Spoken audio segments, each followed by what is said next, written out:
نعوذ باللہ من ذالک حضور اکرم صلی اللہ علیہ وسلم کو گرفتار کر کے لائے گا۔ سراقہ بن مالک آپ کے پیچھے گیا، آپ کو پا بھی لیا، لیکن اللہ کا حکم اور حضور کا معاوضہ کہ اس کے پاؤں جو تھے گھوڑے کے زمین میں دھس گئے۔ سبحان اللہ۔ معافی مانگی، آپ نے پھر معاف کر دیا۔ پھر آپ آگے بڑھے، پھر پیچھے گیا، پھر جب آپ کے قریب پہنچنے لگا گھوڑے کے پاؤں پھر دھس گئے، آپ سے پھر معافی مانگی۔ اس طرح 3 دفعہ ہوا۔ آخر حضور اکرم صلی اللہ علیہ وسلم نے ارشاد فرمایا سراقہ تو جو ہے جو 100 اونٹوں کے لالچ میں آ گیا، اس لیے کہ سرخ اونٹ جو ہے عربوں کے اندر بہت مہنگا ہوتا ہے، تو میں تیرے ہاتھوں کے اندر قیصر روم اس زمانے میں سپر پاور تھی، بہت بڑی طاقت تھی، میں اس کے جو قیصر روم کا جو وہ بادشاہ تھا اس کا دویم کے کنگن جو ہے تیرے ہاتھوں میں دے جاؤں۔ آپ نے اتنا کہا، اس نے پیچھا چھوڑ دیا، آپ مسلمان ہو گیا۔ جب آپ مدینہ تشریف لے گئے تو مکہ بھی فتح ہو گیا، حضور اکرم کا ظاہری مثال بھی ہو گیا، حضرت ابوبکر صدیق بھی خلیفہ بن کے مثال پا گئے، کنگن نہیں ہے، لیکن اس کو اتنا یقین تھا کہ میرے نبی کی جو زبان ہے وہ قرآن پاک ہے، اس لیے کہ حضور پاک جو کہہ دے وہ ہو جاتا ہے۔ اگر دن کو وہ کہیں کہ رات ہے تو رات ہے، اس لیے کہ کن کی کنجی ہے وہ زبان جس کو سب کن کی کنجی کہیں، اس کی حافظ حکومت نے لاکھوں سلام جو کہہ دیا کہہ دیا۔ تو اگر رات کو کہہ دیا دن ہے تو دن ہو گیا، اس لیے کہ رب آپ کی سب مانتا، اور دن کو کہہ دیا رات ہے تو بھائی رات ہو گئی۔ خیر صاحب یہ جب وہاں پہنچا تو بیمار ہو گیا، اولادیں ہو گئیں، اس کے اولاد کی اولادیں ہو گئیں، پوتے ہو گئے، ان کی بھی شادیاں ہو گئیں، تو بیمار ہوا تو اس کا یقین تھا کہ اسرائیل میرے پاس نہیں آئے گا، اس لیے کہ حضور نے کہہ رکھا ہے کہ تو اس کے کنگن پہنے گا، اس لیے کہ اس کے کنگن میں یہ خاص بات تھی کہ جو وہ پہنا کرتے تھے سونے کے بڑے خام سونے کے ہوتے تھے، اور بڑے عجیب قسم کے اس زمانے میں لوزی سمجھ لو بچتے تھے۔ خیر صاحب سراقہ بیمار ہو گیا، اس نے کہا اسرائیل میرے پاس نہیں آئے گا، اس لیے کہ نبی نے کہا ہے کہ تو اس کے کنگن پہنے گا۔ حضرت عمر بن خطاب کا زمانہ آ گیا، ایک دن آپ مسجد نبوی پہنچے اور کہا کہ بھائی بات یہ ہے کہ سراقہ کو میرا پیغام دو کہ آگے کنگن پہن لے۔ ان کے پوتے کہنے لگے سرکار وہ تو اٹھ نہیں سکتے اپنی جگہ سے، بیمارے کہنے لگے صرف جا کے کان میں کہہ دو۔ جیسے کان میں کہا اس نے نیاب وغیرہ سب اٹھنا ادھر پھینکا اور سیدھا دوڑتا ہوا مسجد پہنچا۔ جیسے پہنچا تو حضرت عمر رضی اللہ تعالیٰ عنہ اسے کنگن پہنا رہے تھے، اور وہ رو رہا تھا اور کہہ رہا تھا کہ میرے نبی کی بات کتنی سچی ہے کہ آج جو آج سے پہلے کہا تھا آج میں اس کے کنگن پہن رہا ہوں۔ تو اللہ سے دعا ہے کہ اللہ تعالیٰ ہم سب کو آپ کے ادب کی توفیق عطا فرمائے۔ اور اس کے ساتھ ابو سفیان کا اسلام لانے کا واقعہ، ابو سفیان ان میں سے تھا کہ جس نے ہر مقام پہ حضور اکرم صلی اللہ علیہ وسلم کو تکالیفیں دی۔ نبی پاک کی بارگاہ میں حاضر ہو گیا، کہا کہ سرکار بات اب آپ وہاں یہ ہو یوں نہیں رہا تھا کہ شاید مجھے کچھ کہیں، لیکن وہ ان کا مقام تھا، تجھے کیا کہیں گے، وہ تو دشمنوں کو ہی معاف کرتے ہیں۔ جب آیا تو کہنے لگا سرکار بات یہ ہے کہ ثمامہ جب سے آپ کے ہاتھ میں مسلمان ہوا ہے تو اس نے مکے والوں کا تمام حلہ بند کر دیا، لوگ پیاسے مر رہے ہیں، بھوک سے بلک رہے ہیں، بچے جو ہیں ان کے چہروں پہ رعنائی نہیں ہے، عورتوں کے چہروں میں تازگی نہیں ہے، چھاتیوں میں دودھ نہیں ہے، میں کیا کریں۔ جب آپ نے کہا تو کہتا ہے میں نے جب نظر اٹھائی تو حضور اکرم صلی اللہ علیہ وسلم کی آنکھیں آنسو برسا رہی تھی۔ آپ نے اللہ سے دعا کی پروردگار اپنے حبیب کے صدقے پروردگار تو اپنے مکے کی سرلاخ چٹانوں پہ بارش برسا دے، ہریالی کر دے، عورتوں کے چہروں کو تازگی دے دے، بچوں کو رعنائی دے دے۔ ابو سفیان کہتا ہے ابھی تو حضور رو رہے تھے، میں نے بھی رونا شروع کر دیا۔ پھر میں وہاں سے پلٹا تو میرے ذہن میں خیال آیا کہ ساری زندگی تو ان کو پتھر مارتا رہا، اس لیے کہ حضور حدیبیہ تک لڑنے آیا ہو، اور جب لڑنے آیا تو یہ سمجھے کہ جب وہاں گیا آپ کے سامنے تو وہ تو آپ کے تیرے بچوں کے لیے بھی دعا کر رہے ہیں، تیری بیٹیوں کے لیے بھی دعا کر رہے ہیں، تیرے خاندان کے لیے بھی دعا کر رہے ہیں، آج تک تو دشمنی کیا کرتا رہا۔ خیر صاحب اتنے اندر حضور اکرم صلی اللہ علیہ وسلم مکہ تشریف لائے، مکہ فتح ہو گئے. تو آپ اعزاز دیکھیں کہ دشمن کو اعزاز کیا دیتے ہیں، کہا کہ جو شخص بھی ابو سفیان کی حویلی میں داخل ہو جائے گا اس کو بھی امان مل جائے گی. کہنا تھا جب یہ کہنا تھا میں ڈرس گیا، پھر رو پڑا اور میں اسی وقت مسلمانوں میں اتنا بڑا مقام. اور اس کے اندر ایک شیبہ بھی تھا جو جب حضور اکرم صلی اللہ علیہ وسلم کعبۃ اللہ مدینے جا رہے تھے تو اس کے پاس کعبے کی چابیاں رہتی تھیں. تو آپ نے کہا تھا کہ شیبہ مجھے 2 رکعت نماز نفل پڑھنے دے، میں پڑھ تو لوں.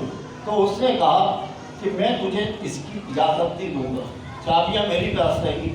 کہنا کہ شیبہ میں جا تو رہا ہوں لیکن ایک دن آئے گا کہ چابیاں تو ہی دے گا. سبحان اللہ، ایسا موقع پاتا ہو گیا، ہر طرف مسلمان. اب اس کی تو جان نکل گئی. حضور نے فرمایا کہ شیبہ کو بلاؤ. شیبہ کو بلایا، اس نے چابیاں دی، آپ نے اسے کھولا. کھولنے کے بعد آپ نے نماز پڑھی. اب آپ دیکھو کہ جس نے اتنا بڑا سلوک کیا تھا میرا آقا تو پتہ نہیں کیا کر سکتا تھا، لیکن رب العالمین نے آپ کو رحمت للعالمین بنایا تھا. جب باہر نکلے تو کہا کہ شیبہ یہ چابیاں تمہارے پاس ہی رہیں اور یاد رکھو کہ اس کی نسل در نسل چلتی رہے گی. اب بھی کعبۃ اللہ کے اندر شیبہ پالوں کے در نسل چل رہی ہے. ان کی چابیاں بھی ان کے پاس ہے، وہاں کی جائیداد بھی ان کے پاس ہے. تو یہ میرے نبی کا مقام ہے. اللہ سے دعا ہے کہ اللہ تعالی ہم سب کو سمجھے اور سوچنے کی سبحان اللہ، سبحان اللہ، سبحان اللہ توفیق عطا فرمائے. مالک بن دینار کا حج. مالک بن دینار بتاتے ہیں کہ ایک دفعہ میں حج میں گیا، بہت سے لوگ شامل ہوئے، لاکھوں لوگوں نے حج کیا. جب میں اس لیے کہ حج تو وہ ہے کہ اگر وہ راضی ہو تو ماں باپ کا روزہ شکل دیکھ لو، وہ بھی حج مقبول کا ثواب ہے. لیکن وہ رب کریم کی شان ہے، جس کو چاہے نواز دے. تو رات کو مجھے خواب آتی ہے کہ لاکھوں لوگوں کا حج قبول ہو گیا، لیکن ایک شخص جو ہے ابراہیم برقی، ہم نے اس کا حج قبول نہیں کیا. کہنے لگے جب میں نے یہ سنا تو میں صبح ہی اٹھا. جب صبح اٹھتے تو وہاں حج میں ہوتا یہ پاکستانی، یہ انڈین ہے، ملائیشین ہے، ان کے سب وہ جگہیں ریزرو ہوتی ہیں. کہنے لگا میں نے کہا بلخ کے لوگ کہاں رہتے ہیں بتا تو چلے.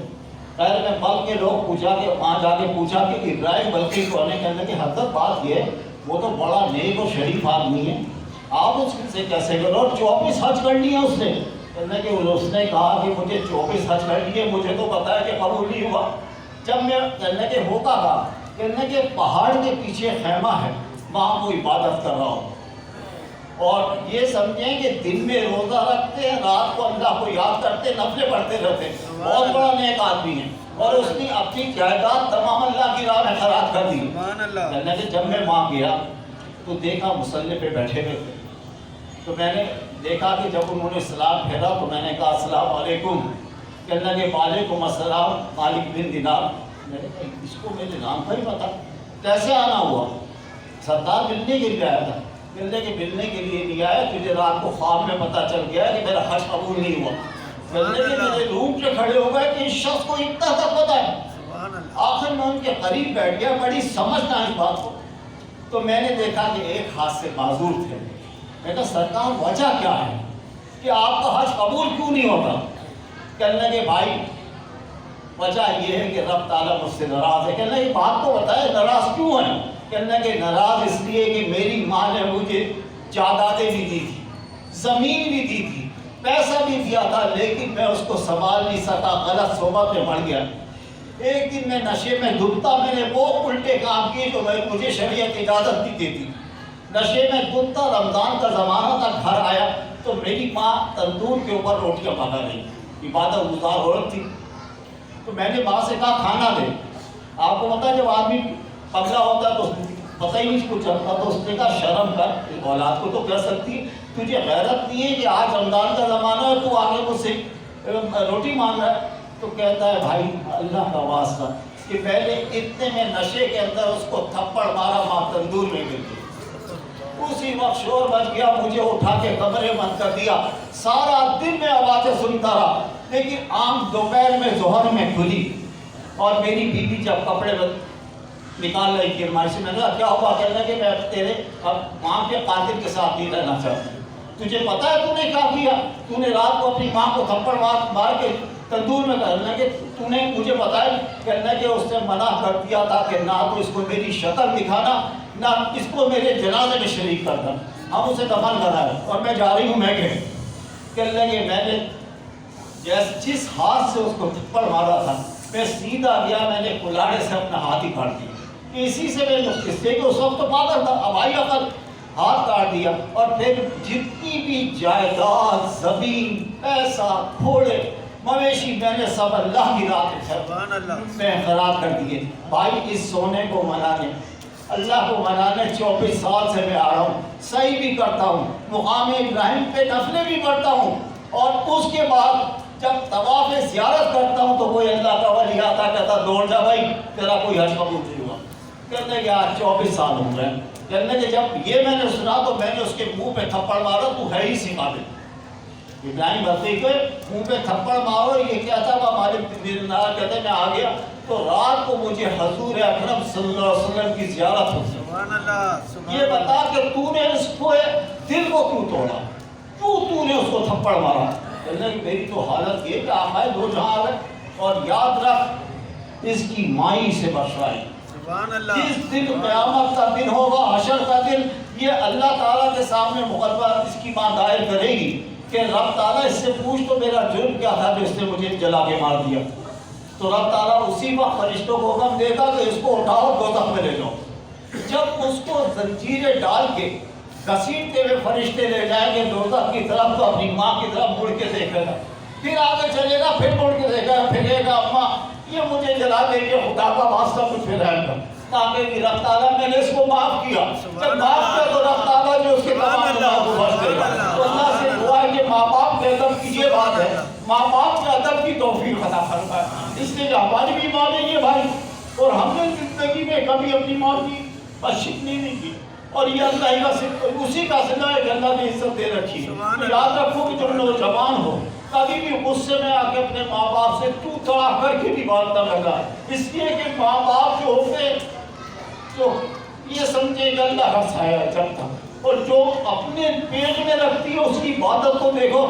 حضرت عمر بن خطاب پتہ چلا کہ شخص جو اپنی ماں کو سے بڑی بدتمیزی کرتا ہے، امیر المومنین تھے آپ نے کہا اس کو اٹھا کے لے آؤ، سپاہی اسی وقت لے آئے، آپ کو پتہ ہے عمر بن خطاب تو بہت سخت آدمی تھے، کہنے کہ 40 کلو کی مشق لو اس کے پیٹ پہ باندھ دو، پیشاب بھی اسی سے کرے گا بخارا بھی اسی سے کرے گا اور یہ کھلے گی نہیں۔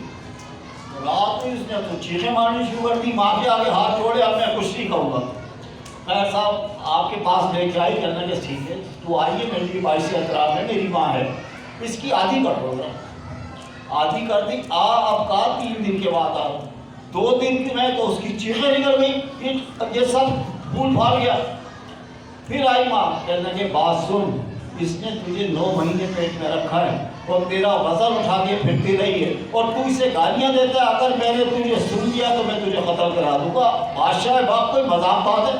اس نے کہا حضرت میں معافی چاہتا ہوں، تو اللہ سے دعا ہے کہ اللہ ہم سب کو اپنے والدین کے ادب کی توفیق عطا فرمائے، وما توفیق الا باللہ۔ سبحان اللہ، سبحان اللہ۔